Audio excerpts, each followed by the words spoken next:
The ladder creaked under Owen Pritchard's weight as he climbed toward the hayloft, and he was halfway up when he heard the soft rumble of purring that made him freeze with one boot planted on a rung and the other hovering in midair.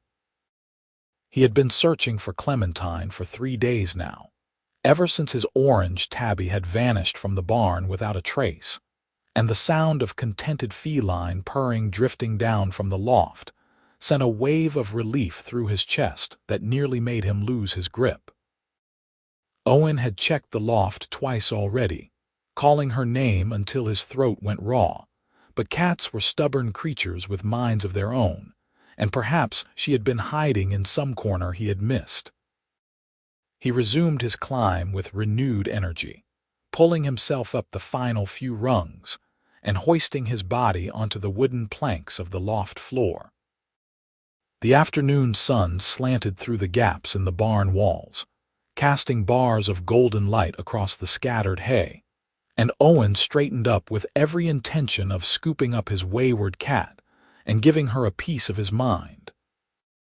Instead, he froze completely, his breath catching in his throat as his eyes adjusted to the dimness, and he saw what lay nestled in the far corner of the loft. An orc girl was curled up in his hay, fast asleep. She lay on her side with her knees drawn up, one muscular arm pillowed beneath her head, and her green skin seemed to glow faintly in the filtered sunlight. She wore simple traveling clothes, a rough spun tunic and pants that had seen better days, and her dark hair fell in a thick braid over her shoulder. Small tusks protruded from her lower lip, and her pointed ears twitched slightly as she slept. But what truly made Owen's heart skip a beat was the sight of Clementine curled up against the orc girl's chest, purring so loudly he could hear it from across the loft. His missing barn cat, the creature he had been frantically searching for, was snuggled up with an orc like they were the best of friends. Owen stood perfectly still, his mind racing through a dozen different reactions at once. His first instinct was alarm, because orcs were dangerous. Everyone knew that, and finding one sleeping in his barn should have sent him running for the old sword his father had left him. But she looked so young, barely more than 18 or 19 by his guess, and there was something vulnerable about the way she slept with one hand resting protectively over his cat. She did not look like a raider or a warrior. She looked exhausted. The wood beneath his feet creaked, and the orc girl's eyes snapped open. For a moment, they simply stared at each other across the expanse of hay-strewn loft. Her eyes were a striking amber color, bright and alert despite her obvious fatigue, and Owen watched as recognition dawned in them, followed immediately by fear. She sat up in one fluid motion, disturbing Clementine, who let out an indignant meow, and her hand went to her belt where Owen could now see a small knife sheathed. "I am sorry," she said, her voice rough from sleep but surprisingly clear. "I did not mean to trespass. I will go." She moved to stand, but the motion was too quick, and Owen saw her wince and clutch at her side. A dark stain spread across the fabric of her tunic, and he realized with a start that she was injured. "Wait," he heard himself say, even as part of his brain screamed that this was foolish, that he should let her leave and count himself lucky she had not burned his barn down or stolen his livestock. "You are hurt." The orc girl looked at him warily, her amber eyes narrowed with suspicion, and her fingers tightened on the hilt of her knife. "I will manage. I have already imposed on your hospitality enough by sleeping in your barn without permission. You have been here 3 days." Owen asked, the pieces suddenly clicking together in his mind. "Clementine has been missing for 3 days." The orc girl glanced down at the cat, who had settled back into a loaf shape on the hay and was watching the proceedings with typical feline disinterest. A ghost of a smile crossed her face, softening the hard lines of wariness. The small orange one found me on the first night. She was persistent. I tried to make her leave, but she refused. Despite everything, despite the strangeness and the danger and the sheer impossibility of the situation, Owen felt a laugh bubble up in his chest. That sounds like Clementine. She has always had a mind of her own. The orc girl's grip on her knife relaxed slightly, though she did not let go entirely. "You are not going to summon the village militia. Are you planning to murder me and steal my chickens?" Owen asked, keeping his voice light even as his heart hammered in his chest. "No." "Then I suppose we can skip the militia." He took a careful step forward, his hands held out to show he was unarmed. "My name is Owen Pritchard. This is my farm, and apparently my barn has become a refuge for wounded travelers. That wound looks infected. Let me help you." The orc girl studied him for a long moment, her amber eyes searching his face for signs of deception. Owen forced himself to stand still under her scrutiny, letting her see that he meant what he said. He was not entirely sure why he was offering to help an orc, a member of the species his father had fought against in the border wars, but something about the way she held herself, proud despite her obvious pain and fear, made him want to try. "Why would you help me?" she asked finally, her voice barely above a whisper. "Because you are hurt, and you are in my barn, and my cat seems to think you are worth keeping around. Clementine has always been a good judge of character." He gestured toward the ladder. "Come down to the house. I have medical supplies, and you look like you have not eaten properly in days." The orc girl hesitated, and Owen could see the internal battle playing out across her face. Trust warred with self-preservation. Hope fought against years of learned caution. Finally, she nodded once, a sharp jerk of her head. "My name is Kerra," she said, and there was something defiant in the way she spoke it, as if daring him to make something of it. "Kerra," Owen repeated, trying the name out. "Can you climb down the ladder, or do you need help?" Kerra's jaw tightened, and she stood up with visible effort, one hand still pressed against her wounded side. "I can manage." She made it down the ladder, though Owen stayed close behind her in case she lost her grip, and Clementine followed them with her tail held high, clearly pleased that her human had finally found her. Owen led the way out of the barn and across the yard to his small farmhouse, acutely aware of how exposed they were. His nearest neighbor lived half a mile down the road, and while that distance usually felt like a blessing, right now he was grateful for it. If anyone saw him bringing an orc into his home, there would be questions he did not want to answer. The farmhouse was modest but well kept. 2 rooms and a loft where Owen slept, with a stone fireplace that served for both cooking and heat. He gestured for Kerra to sit in one of the chairs by the table while he gathered supplies. Clean water from the pump outside, strips of linen for bandages, and a jar of the healing salve his mother had taught him to make from comfrey and calendula. Kerra lowered herself into the chair with a barely suppressed groan, and up close in the better light, Owen could see just how bad she looked.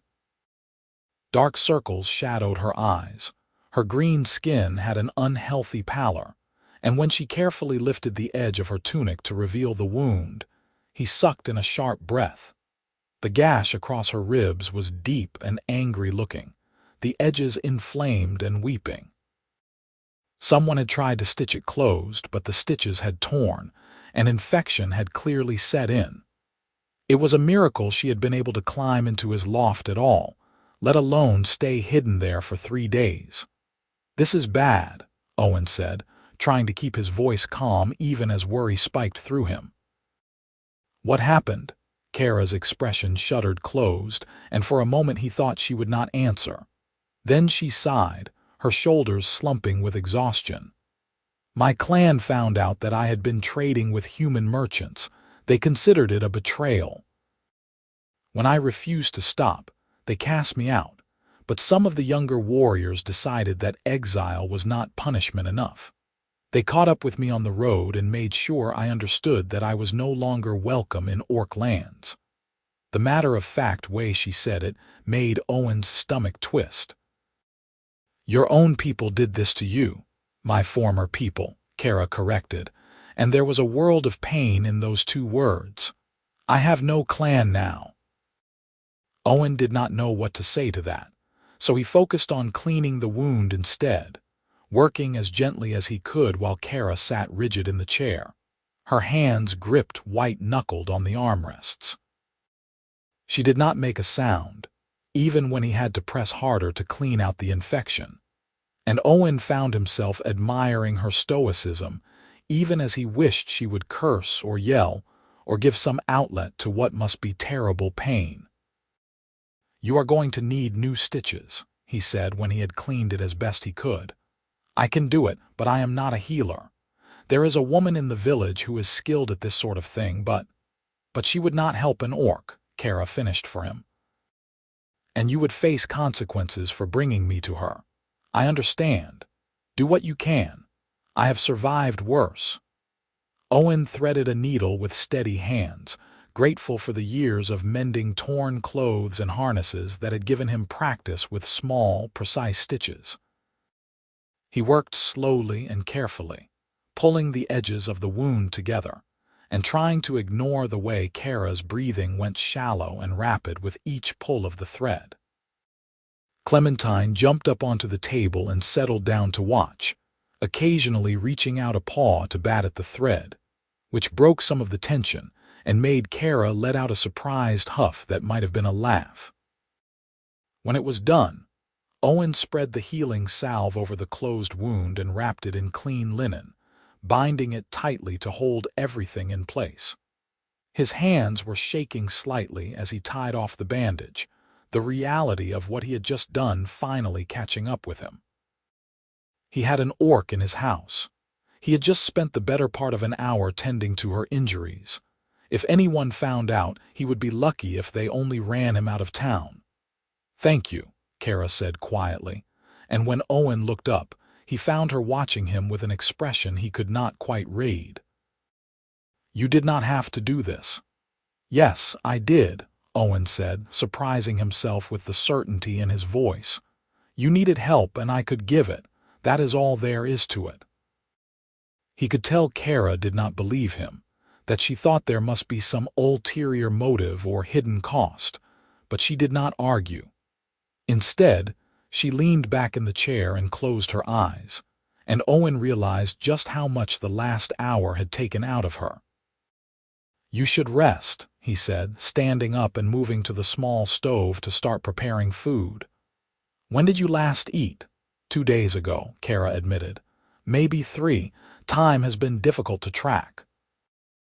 Owen shook his head and began pulling out ingredients for a simple stew, something hearty and nourishing that would not upset a stomach unused to regular meals.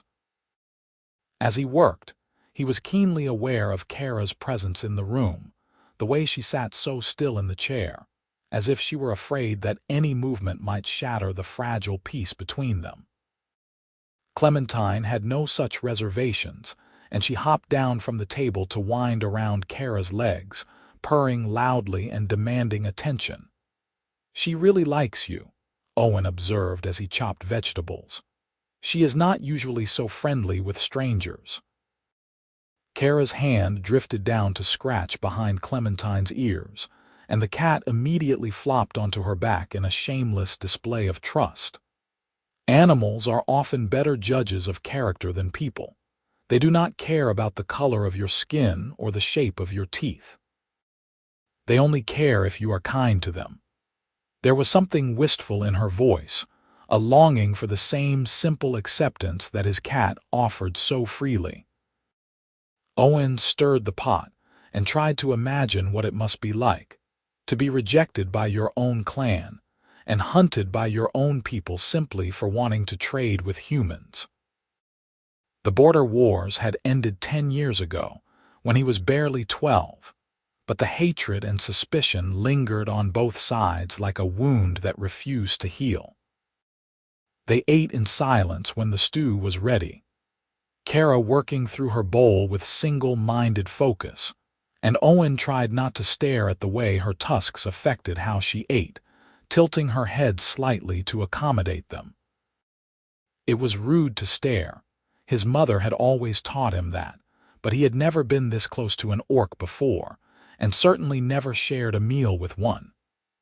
Everything about the situation felt surreal, like he had stepped into one of the old stories his father used to tell by the fire. When they had finished eating and Owen had cleaned up the dishes, the question of what to do next hung heavy in the air.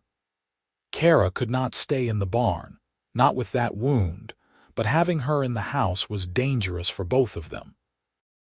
Owen thought about his neighbors, about the way the village constable made regular rounds through the farms checking for raiders or thieves, about the very real possibility that someone would see smoke from his chimney at an odd hour or catch a glimpse of green skin through a window.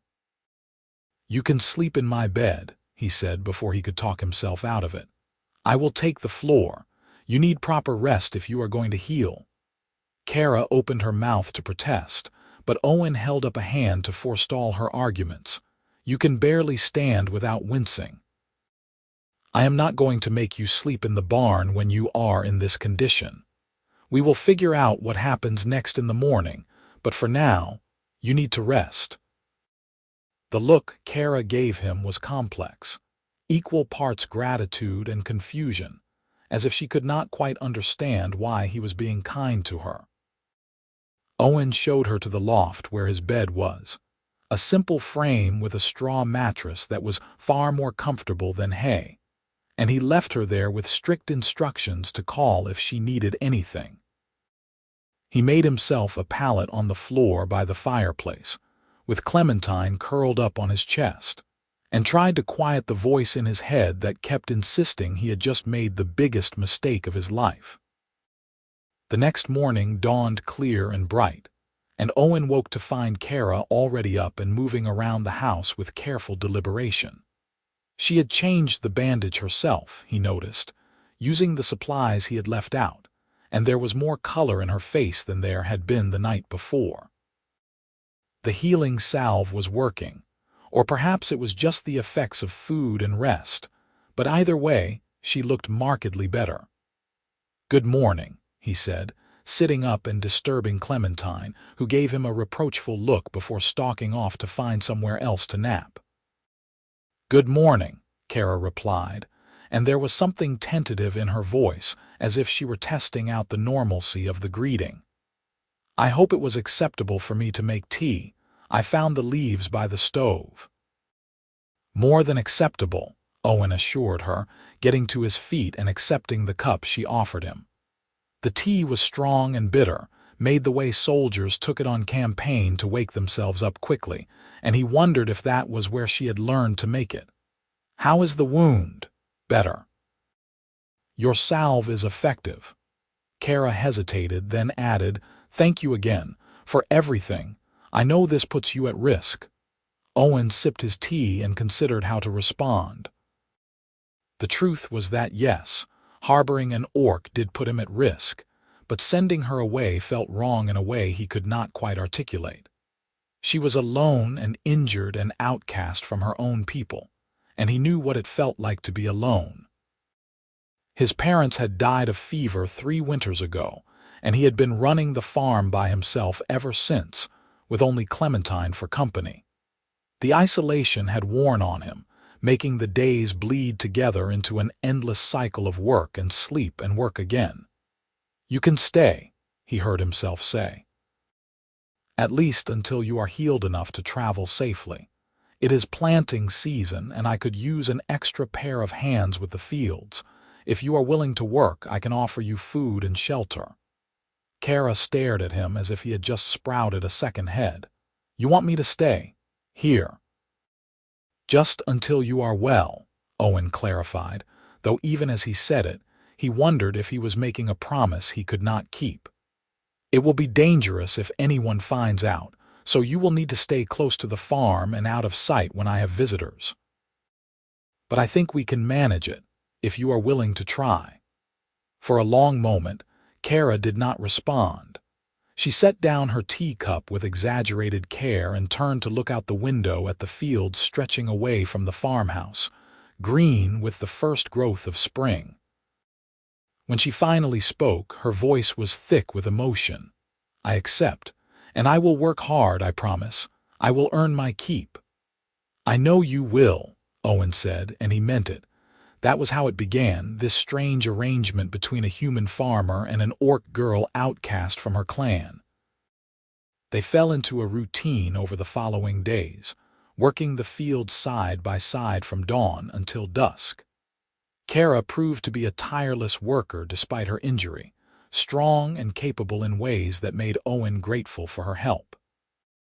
She could lift fence posts he would have struggled with, could work the plow with a steadiness that put his old draft horse to shame, and she never complained even when he could see the pain etched in the tight lines around her mouth. They did not talk much during those first days, both of them too focused on the work and too uncertain of each other to attempt real conversation. But small moments of connection began to accumulate like coins in a jar. Owen showed Kerra how he preferred his rows planted, and she showed him a technique for sharpening tools that her clan had used. He taught her the names of the vegetables they were planting, and she taught him a few words in the Orcish language, laughing at his pronunciation. Clementine appointed herself as constant companion to them both, weaving between their legs in the field and tripping Owen so many times he threatened to make her an indoor cat.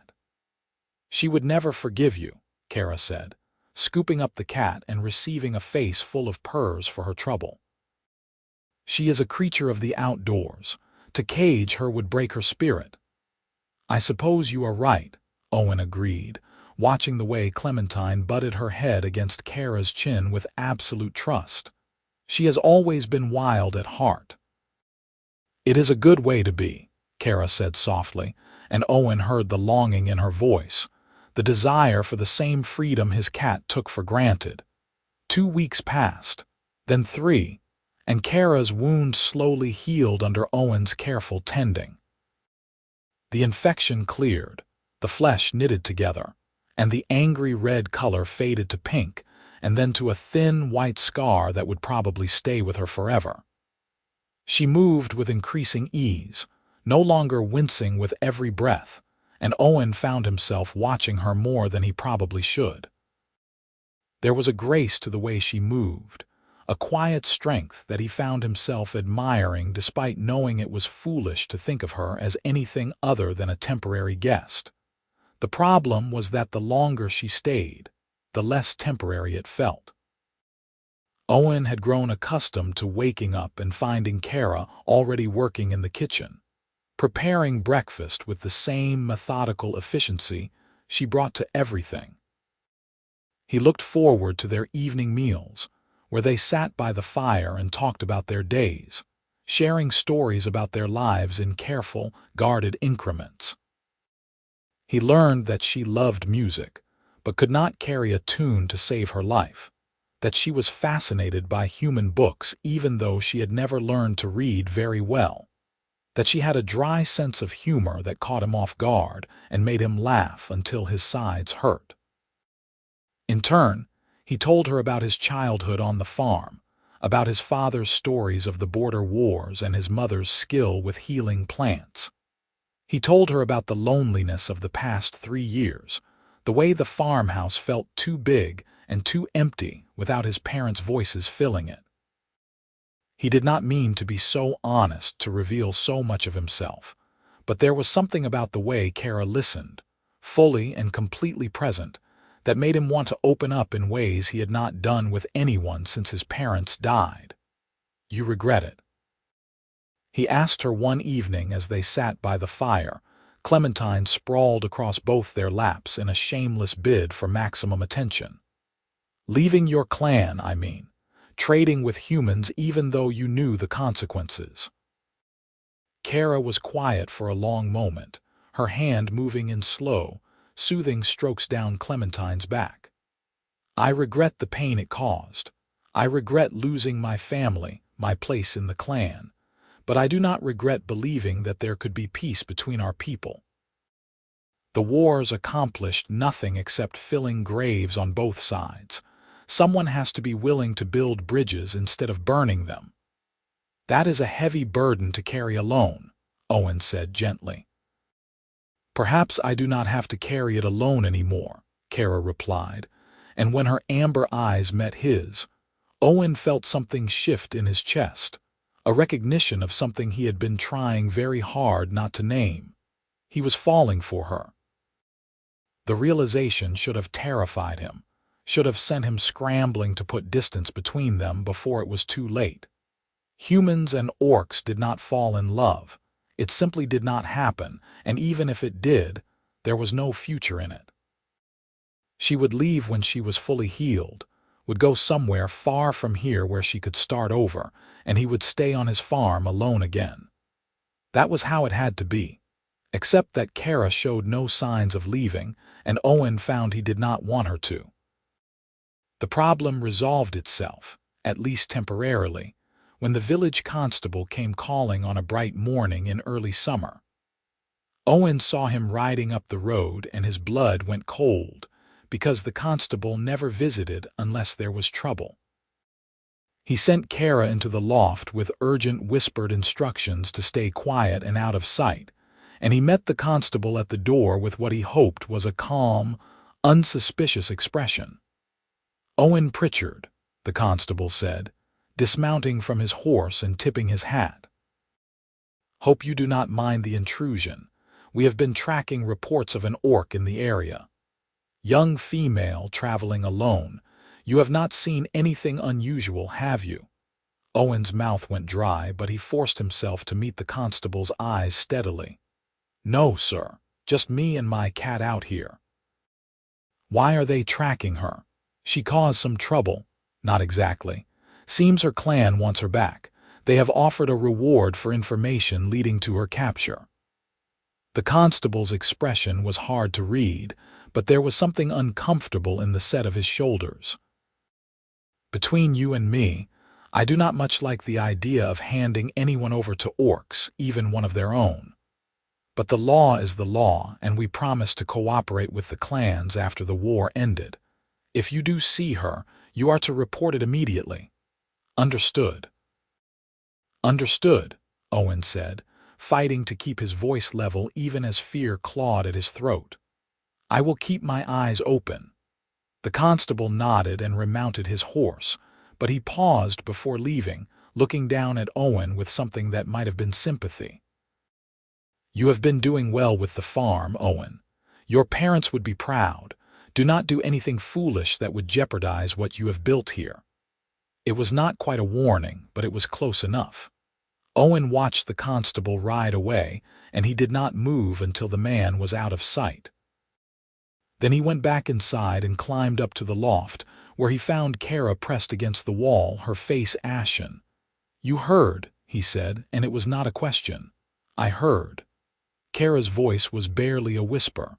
"My clan wants me back. They probably want to make an example of me to show the others what happens when you defy tradition. Owen, I have to leave. I have put you in enough danger already." "No," Owen said, surprised by the vehemence in his own voice. "You are not going anywhere, not yet. Owen, you do not understand. If they find me here, they will not just take me. They will burn your farm, maybe worse. I cannot let that happen. And I cannot let them take you." Owen climbed the rest of the way into the loft and took her hands in his, noting distantly that they were shaking. "Kerra, listen to me. You are not a prisoner here. If you want to leave, I will not stop you. But if you want to stay, then we will find a way to make it work. We have been careful so far, and we can keep being careful." Kerra looked at him with those amber eyes, and he could see the fear and hope warring in them. "Why are you doing this? You could turn me in right now and collect the reward. You could be done with all of this." "Because I do not want to be done with this," Owen said, the words tumbling out before he could stop them. "Because I have been alone for so long, and you have made this place feel like a home again. Because Clementine adores you, and she has always been a better judge of character than I am. Because the thought of them taking you back, of them hurting you, makes me want to burn the world down." He stopped, breathing hard, shocked by his own honesty. Kerra stared at him, her lips parted in surprise, and for a terrible moment Owen thought he had said too much, had pushed too far too fast. Then she kissed him. It was fierce and desperate, her hands fisting in the front of his shirt as she pulled him closer. And Owen responded with equal fervor, wrapping his arms around her and holding on like she was the only solid thing in a tilting world. Her tusks pressed gently against his lips, strange and wonderful and perfect, and when they finally broke apart, both breathing hard, Owen rested his forehead against hers and tried to make sense of what had just happened. "I do not want to leave," Kerra whispered. "I do not want to run anymore. But I will not let you sacrifice everything for me." "Then we will figure it out together," Owen said. "We will be careful, we will be smart, and we will find a way to keep you safe." It was a promise he had no idea how to keep, but as he held Kerra in his arms and felt her heart beating in time with his own, Owen knew he would do everything in his power to make it true. The days that followed were tense with a new kind of awareness. They still worked the fields together, still shared meals and conversation, but now there was an undercurrent of something deeper, a connection that went beyond friendship or simple companionship. Owen caught himself watching the way the sunlight played across Kerra's green skin, the way she laughed with her whole body when something truly amused her. Kerra, in turn, seemed to notice things about him she had not before, commenting on the way his hair fell across his forehead when he was concentrating, or the precise movements of his hands when he was working on some delicate task. They kissed again and then again, stolen moments of sweetness in the barn or the fields or the quiet privacy of the farmhouse at night. Each time felt like a small rebellion against the world that said they should not want each other, that there was no place for a love like theirs. But the fear was always there, lurking at the edges of their happiness. They took precautions, developing a system of signals for when Kerra needed to hide, keeping her work focused on the fields farthest from the road where she was less likely to be seen. Owen made excuses when neighbors stopped by, claiming he had hired a traveling laborer who preferred to keep to himself. Most people accepted this without question, because hired help was common during planting season, though Owen could see the curiosity in their eyes, and it made his stomach churn with anxiety. The turning point came on a muggy afternoon in midsummer, when Owen returned from the village to find Kerra in the barn, tears streaming down her face as she clutched something in her hands. He rushed to her side, his heart in his throat, thinking she was hurt or that someone had found her. "What happened? Are you all right?" Kerra held out what she was holding, and Owen saw it was a small carved wooden figure, roughly the shape of a person.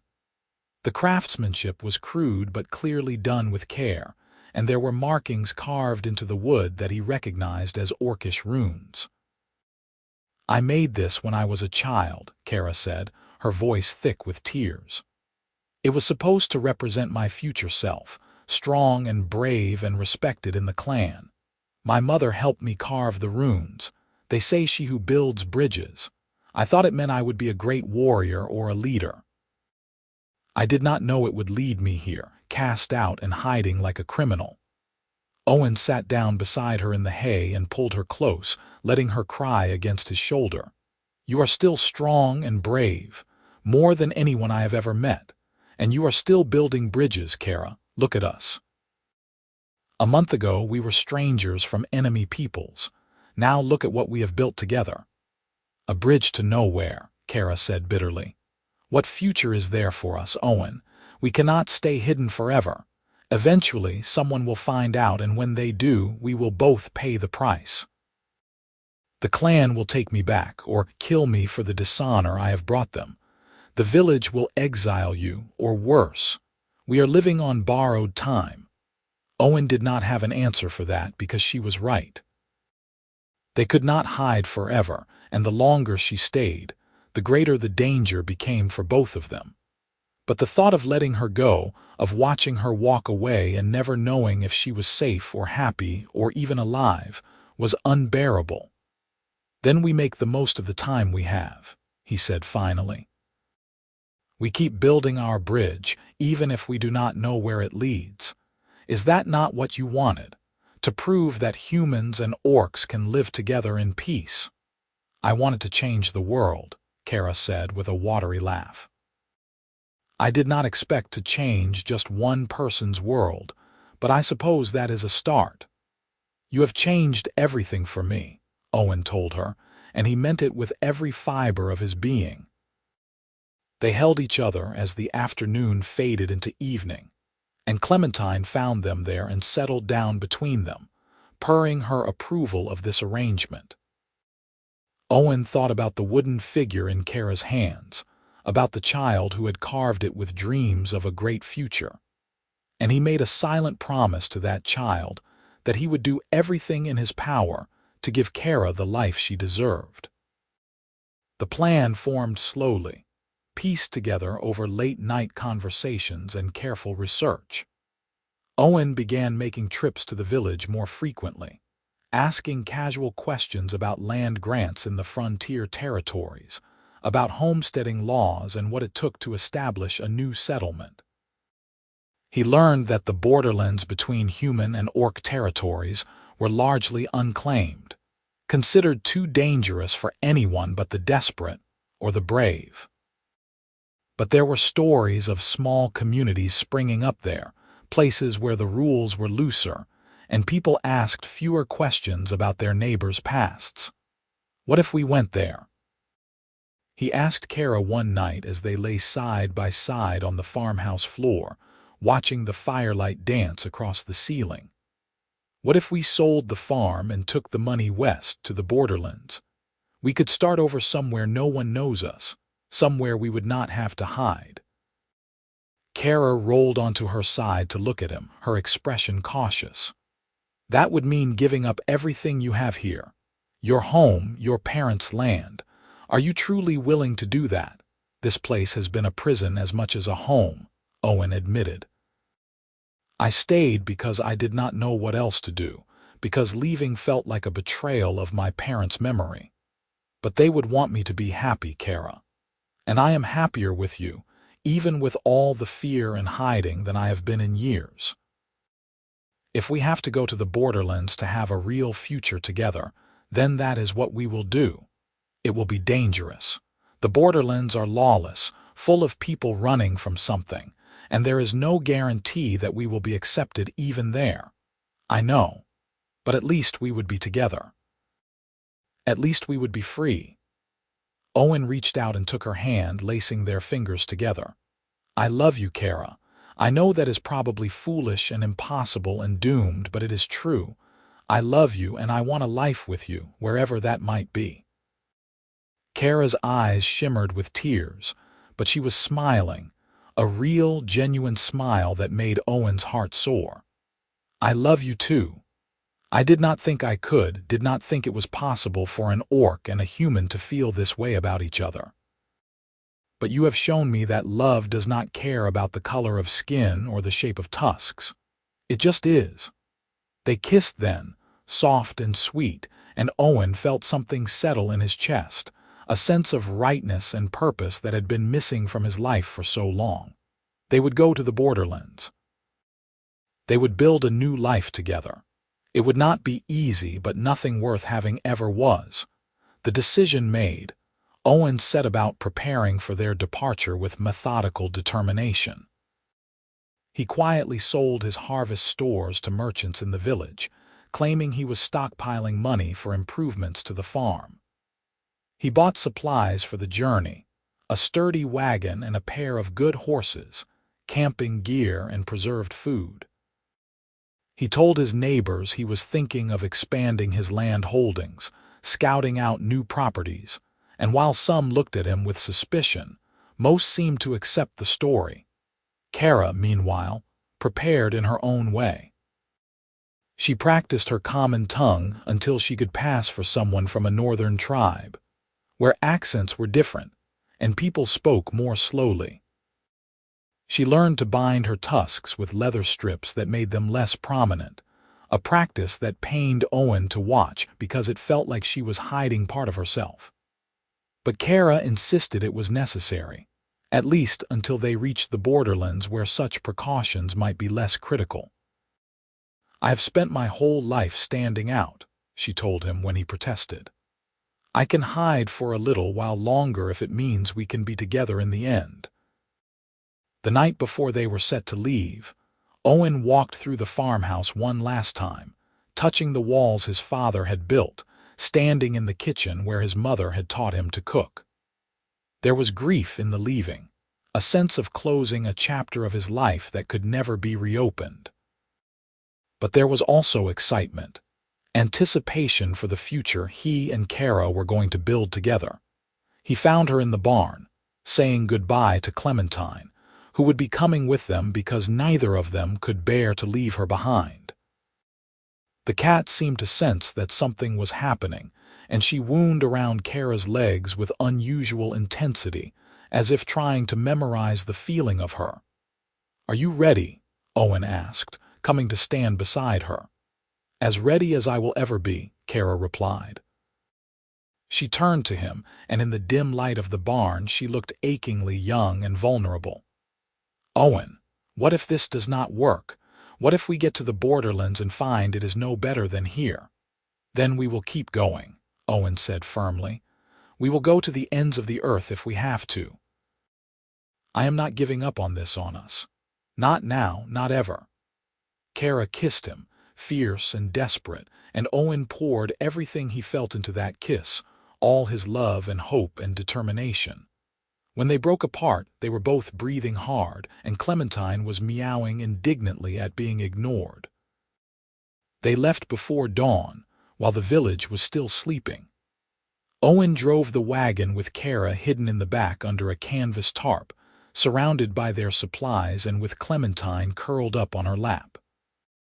His heart pounded with every turn of the wheels, certain that at any moment someone would stop them, would demand to know what he was doing and where he was going. But the road stayed empty, and by the time the sun rose, they were miles from the farm, headed west toward the borderlands and whatever future awaited them there. The journey took nearly 3 weeks, following roads that grew progressively rougher and less maintained as they left the settled lands behind. They passed through small villages and trading posts, places where Owen registered them as a married couple traveling to stake a homestead claim. Kerra wore a heavy cloak and kept her hood up, speaking as little as possible, and they lived in constant fear that someone would see through their deception. But they also found moments of joy on the road, camping under the stars and talking late into the night about the life they wanted to build. Kerra taught Owen songs from her childhood, and he taught her constellations his father had shown him. They made love in their tent with the sounds of the wilderness around them, learning each other's bodies with a tenderness that felt sacred. Clementine appointed herself camp guardian, catching mice and leaving them proudly on Owen's bedroll as proof of her hunting prowess. As they traveled further west, they began to see signs of the borderlands culture Kerra had heard about but never experienced. Mixed settlements where humans and orcs lived side by side, cautiously but peacefully. Trading posts that served both peoples without discrimination.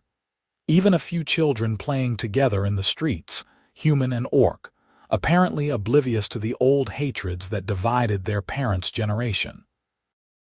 "It is real," Kerra breathed, watching one such scene from the safety of their wagon. "People are actually doing it, building bridges." "Like you wanted," Owen said, reaching over to squeeze her hand. "You were just ahead of your time." They found their land at the end of the 3rd week, a beautiful stretch of fertile valley nestled between 2 ridges, with a stream running through it and thick forest on 3 sides. It was unclaimed territory, far enough from both human and orc settlements to offer privacy, but close enough to a mixed trading post for supplies and community. Owen paid the land agent, a grizzled human woman who looked them both over with sharp eyes but asked no questions beyond the legal necessities. "You two starting a homestead?" she asked as she filled out the deed.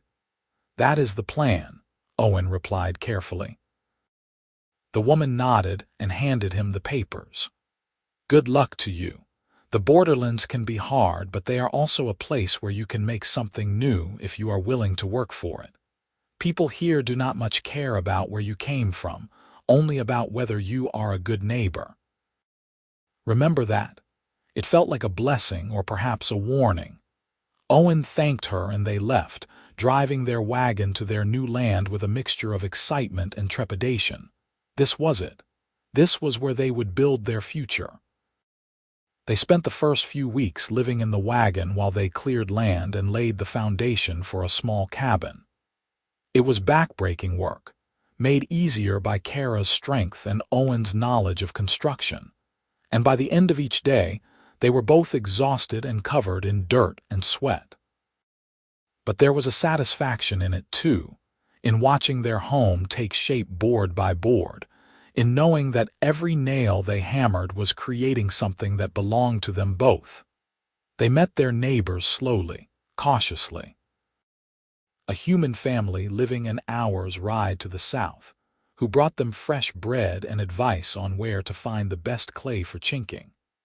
An orc craftsman who traded metalwork for some of Owen's tools, and whose gruff demeanor melted when he saw how carefully Owen treated Kerra. A mixed couple, human and orc like them, who had been in the borderlands for 5 years, and who welcomed them with the understanding of those who had walked the same difficult path. "It gets easier," the human man told Owen while their partners talked in the shade of an oak tree. "The fear, the looking over your shoulder. Eventually, you realize that here, you are just another couple trying to make a living. Nobody cares that she is an orc and you are human. They just care if you pull your weight and treat people fairly." "That sounds like paradise," Owen said, and he meant it. "It is not perfect," the man cautioned. "We still get travelers through who do not approve, still hear stories about violence in the more settled regions. But out here, we are building something different. A place where the old hatreds do not have to define us.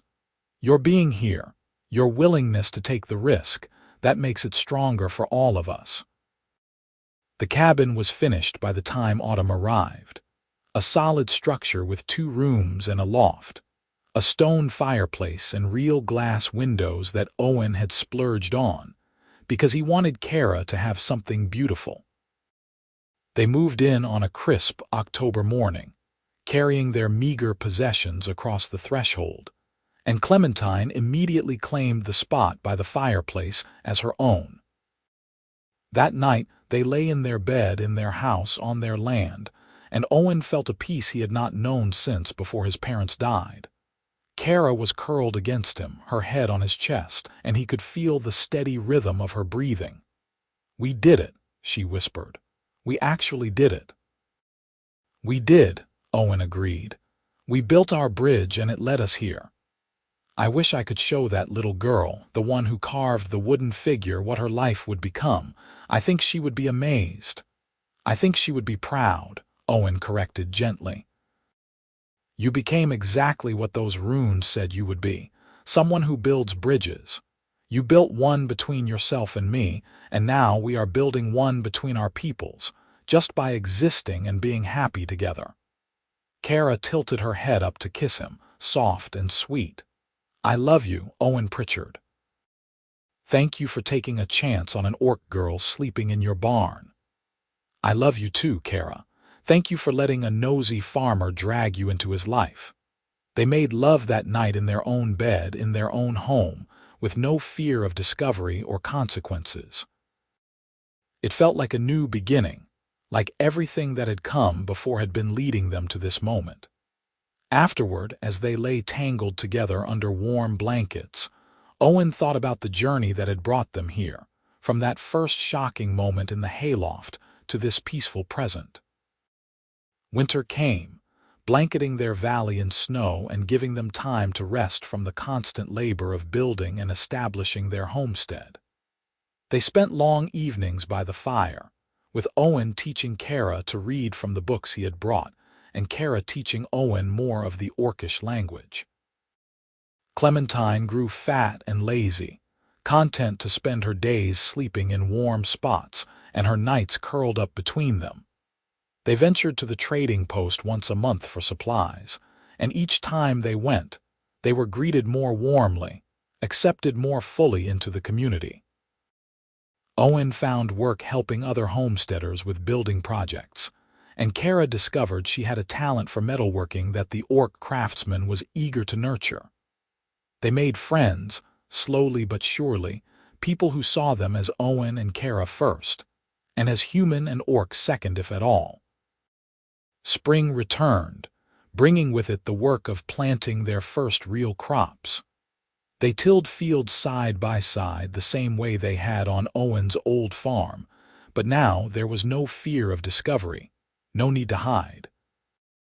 Kerra worked in the open sunshine with her green skin and her tusks on full display, and Owen worked beside her with pride in his heart.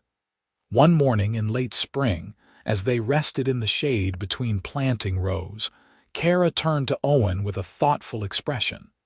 "You ever regret it? Giving up your farm, your old life?"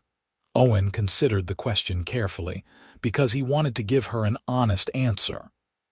"I regret that I had to choose. I regret that the world made it impossible for us to be together there, but I do not regret the choice itself. This life here with you is better than anything I could have had alone in that farmhouse. We have a future here, Kerra, a real one." "What kind of future do you see?" Kerra asked softly. "I see us growing old together. I see this homestead expanding, maybe other buildings, maybe children someday if we are blessed. I see more people like us coming to the borderlands, building their own bridges until there are so many that the old divisions do not matter anymore. I see us being happy, Kerra. That is all I really want." Kerra was crying, but they were good tears, the kind that came from overwhelming emotion rather than pain. "Children, I had not let myself think that far ahead. Do you really think we could, that we could raise children here safe and loved?" "I do not see why not," Owen said, wiping her tears away with gentle fingers. "There are other mixed couples here, and I have seen their children. Happy, healthy, accepted. Our children would grow up in a world where their parents' love is not a scandal but a blessing." "I want that," Kerra whispered. "I want a family with you. I want to build something that lasts." Owen pulled her close and kissed her forehead. "Then that is what we will do." As summer arrived in full bloom, they received unexpected visitors. 3 members of Kerra's former clan appeared at their homestead one afternoon, riding horses and armed but not openly hostile. Owen's first instinct was to reach for the rifle he kept by the door, but Kerra put a hand on his arm. "Let me talk to them," she said quietly. "I owe them that much." Owen stayed close, watching carefully as Kerra approached her former clan mates. The leader was an older orc woman with gray-streaked hair and a weathered face, and when she spoke, her voice carried across the yard. "Kerra, we have been searching for you for many months." "I know," Kerra replied, standing tall despite the fear Owen could see in the set of her shoulders. "The constable told us about the reward. I assume you are here to collect it." The older orc woman shook her head. "The reward was rescinded 2 months ago. Your uncle, the one who advocated most strongly for your exile, died in a hunting accident. The new clan leader, your cousin, took a different view of your situation. He sent us to find you, to tell you that you are welcome to return if you wish. Your banishment has been lifted." Owen saw Kerra sway slightly, as if the news had physically struck her. "He lifted my banishment. Why?" Because the world is changing, and our clan must change with it or die out. Young orcs are leaving to trade with humans despite the old prohibitions. We have lost too many to stubbornness and pride. Your cousin believes that you were right, that we must learn to live with humans if we are to survive. He wants you to come back, to help bridge the divide between us and the human settlements. It was everything Kerra had wanted, once upon a time. Her clan, her family, calling her home and admitting she had been right. Owen watched her face, trying to read the emotions flickering across it, and his heart clenched with fear that she might say yes, might leave him to return to the life she had lost. But Kerra squared her shoulders and met the older woman's eyes steadily. "Tell my cousin I appreciate his offer. Tell him I am glad the clan is finally moving forward, but I will not be returning. I have a new life here, a new family. This is my home now."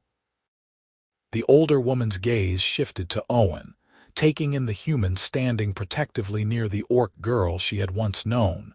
Understanding dawned in her eyes, followed by something that might have been approval. "I see. The human farmer from your hiding place. You chose him over your clan." "I chose a life where I do not have to hide who I love," Kerra corrected firmly. "I chose a place where I can build the bridges I always dreamed of, without fear of punishment. Owen gave me that chance when no one else would, and I will not abandon him or the life we have built together." The older woman was quiet for a long moment, then she nodded slowly. "Your cousin will be disappointed, but he will understand. You always were the bravest of us, Kerra. Too brave for your own good, some said, but I think they were wrong. It takes more courage to walk away from everything you know than to stay where you are comfortable." She turned her horse to leave, then paused. "Be well, Kerra. Be happy. And know that if you ever have need of your clan, you have only to send word. We may have been slow to recognize your worth, but we will not make that mistake again." They rode away, leaving Owen and Kerra standing in their yard, both trembling with the magnitude of what had just happened. Kerra turned to Owen, and he saw wonder and relief and love shining in her amber eyes. "You stayed," he said, his voice rough with emotion. "You could have gone back, could have had everything you lost, but you stayed." "Of course I stayed," Kerra said, stepping into his arms. "You are my home now, Owen. This place, this life we are building, that is where I belong. Not with a clan that only wants me now that it is convenient for them." Owen held her tight, burying his face in her hair and breathing in the scent of her, earth and sun and something indefinably Kerra. "I love you. I love you so much it scares me sometimes. I love you too. More than I knew it was possible to love someone." Kerra pulled back enough to look at him, and there was determination in her expression. "Marry me, Owen Pritchard, not just in our hearts but officially, with witnesses and vows and whatever ceremony you want. I want the whole world to know that I am yours and you are mine." Owen's heart felt like it might burst from his chest. Yes, yes, 1,000 times yes. They were married on a golden afternoon in late summer, in a meadow near their cabin with their neighbors gathered as witnesses. The ceremony was a mixture of human and orc traditions, cobbled together from what they knew and what felt right. The mixed couple who had befriended them officiated, speaking words about love and partnership, and the courage it took to build a bridge between two worlds.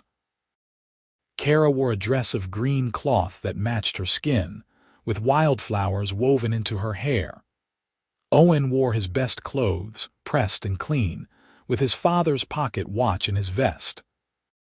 Clementine attended as the honored guest, sitting at their feet with a ribbon around her neck and looking immensely pleased with herself. When it came time for vows, Owen spoke from the heart. "Kerra, when I climbed up into that hayloft and found you sleeping with my cat, I thought you were the strangest thing I had ever seen. Now I know you are the best thing that ever happened to me. You have made me braver, kinder, and happier than I ever thought possible. I promise to love you for all my days, to stand beside you against whatever comes, and to never stop being grateful that you chose me." Kerra's voice was thick with emotion as she replied, "Owen, you saw me when I was at my lowest, alone and wounded and hunted. You could have turned me away, could have saved yourself the risk and the trouble. Instead, you showed me kindness, gave me shelter, and eventually gave me your heart. You taught me that love is stronger than hatred, that bridges can be built between the most unlikely people. I promise to love you fiercely and faithfully, to work beside you in building our life, and to never forget that every good thing I have now started with your compassion."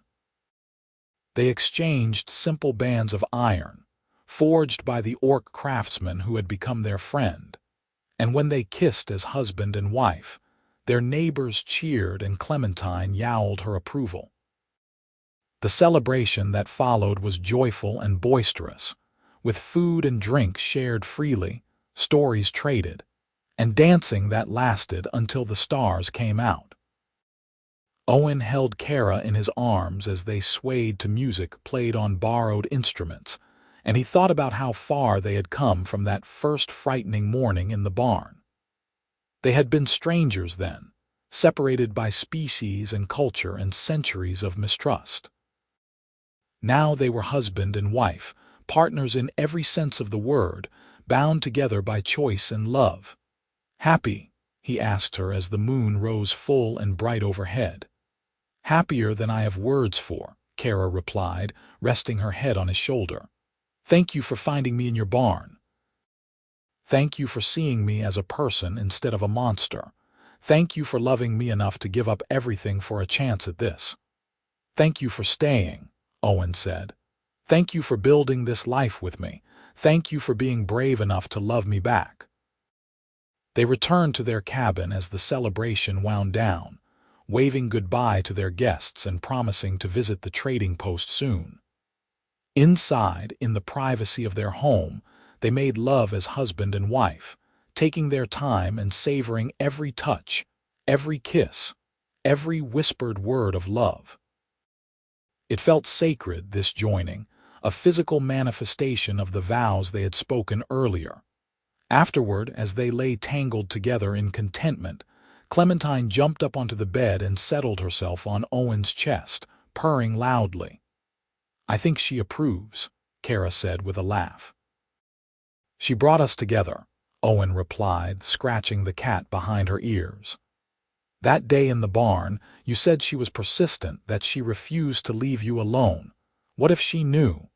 What if she somehow understood that you needed help and I needed companionship, and she was trying to introduce us?" "That is a nice thought," Kerra said sleepily. "A cat playing matchmaker between species. Maybe we should build her a shrine." "Maybe we should," Owen agreed, smiling in the darkness. The years that followed were full and rich, marked by the steady progress of their homestead and the deepening of their love. They expanded their cabin, adding rooms as they needed them, and they cultivated their land until it produced abundant crops. Owen built a workshop where Kerra could practice her metalworking, and she built him a library where he could house his growing collection of books. They acquired more animals, chickens and goats, and eventually a cow, and Clementine ruled over all of them with benevolent feline authority. Children came in time.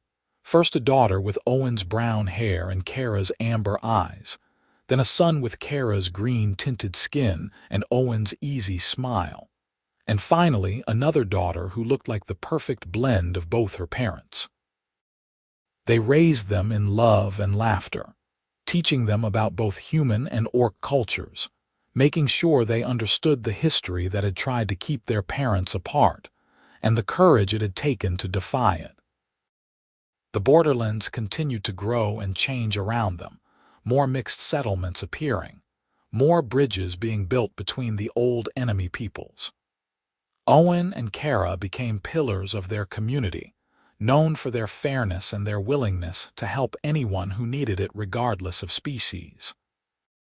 The story of how they met, the human farmer and the orc girl sleeping in his barn, became something of a local legend, told and retold with varying degrees of accuracy, but always with the same message. Love could conquer even the deepest divides if people were brave enough to try. On their 10th wedding anniversary, Owen and Kerra stood together in the meadow where they had been married, watching their children play in the wildflowers while Clementine, now elderly and moving slowly, supervised from a sunny patch of grass. "You remember what I asked you once?" Kerra said, leaning against Owen's side. "If you regretted giving up your farm." "I remember," Owen replied. "And my answer has not changed. This is the life I was meant to have here with you." "I never imagined I could be this happy," Kerra confessed. "When I was hiding in that barn, wounded and alone, I thought my life was over. I thought I had lost everything. But really, I had just not found it yet." Owen kissed her temple, breathing in the familiar scent of her. "We found each other, that is all that matters." Their eldest daughter called out, wanting them to come see something she had discovered, and they walked hand in hand through the meadow toward their children. Clementine followed at her own pace, and Owen thought about how much that stubborn orange cat had changed both their lives. Without her disappearance, he would never have climbed into the loft that day. He would never have found Kerra. They would never have built this beautiful, impossible life together. Sometimes the smallest moments led to the greatest changes. Sometimes a missing cat was exactly what you needed to find your future. Years continued to pass, bringing the inevitable changes that time always brought. Clementine died peacefully in her sleep at the age of 17, curled up in her favorite spot by the fireplace, and they buried her in the meadow under a marker that read, "She who brought us together." Their children grew into strong, capable adults who carried their parents' legacy of bridge building into the next generation. The eldest became a teacher in a mixed school, the son a trader who traveled between human and orc settlements, and the youngest a healer who treated anyone who needed help without regard for their species. Owen and Kerra grew old together, their hair turning gray and their movements slowing, but their love never diminishing. They still worked their land, though with more help from hired hands and their grown children. They still hosted gatherings in the meadow, where humans and orcs came together to share food and stories. And they still spent every evening sitting together by the fire, holding hands and talking about their day, treasuring each moment because they knew better than most how precious and fragile happiness could be. On a clear autumn evening, when Owen was 73 and Kerra was 71, they sat together on the porch of their cabin watching the sun set over the valley they had made their home. The land was prosperous now, dotted with the houses of their children and grandchildren, a testament to what could be built when people chose love over fear. "I have been thinking," Kerra said, her hand warm in Owen's, "about that wooden figure I carved as a child, the one that said 'She who builds bridges.' I understood it wrong for so long. I thought it meant I had to change the whole world, single-handedly bring peace between humans and orcs. But really, it meant I needed to build one bridge at a time, starting with the one between you and me." "And look what came from that one bridge," Owen said, gesturing at the thriving community around them. "Our children, our grandchildren, all these people living together in peace. It all started with you being brave enough to accept help from a stranger and me being foolish enough to offer it." "Not foolish," Kerra corrected gently. "Compassionate, brave, good. You saw past what I was supposed to be and treated me like a person. That changed everything." Owen leaned over and kissed her soft and sweet, the way he had been kissing her for more than 50 years. "I love you, Kerra Pritchard. Thank you for sleeping in my barn all those years ago." Kerra laughed, the sound rich and full of joy. "I love you too, Owen Pritchard." Thank you for climbing up into the loft and not running away when you saw me." They sat together as the stars began to appear overhead, content in the life they had built and the love they had nurtured through all the seasons of their years. The world around them had changed, was still changing, becoming slowly the place Kerra had once dreamed it could be. And at the heart of that change, quiet and unassuming but utterly essential, was the bridge between a human farmer and an orc girl, built on compassion, sustained by courage, and made eternal by love. In the distance, a cat that looked remarkably like Clementine, one of her many descendants who had made homes throughout the community, sat on a fence post and watched the old couple with knowing eyes.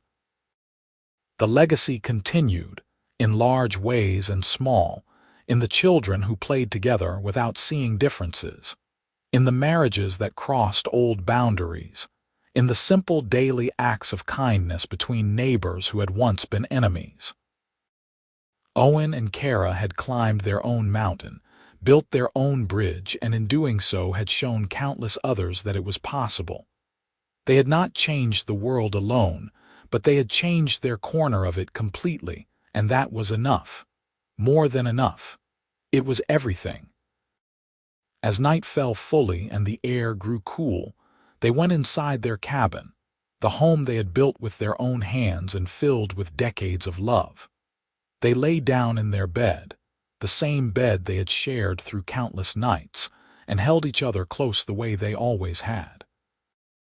And as they drifted off to sleep, safe and warm and surrounded by the life they had created together, they knew with absolute certainty that every risk, every sacrifice, every moment of fear had been worth it. Because they had found each other, loved each other, and built something beautiful in a world that had tried to tell them it was impossible. And that, in the end, was the greatest bridge of all.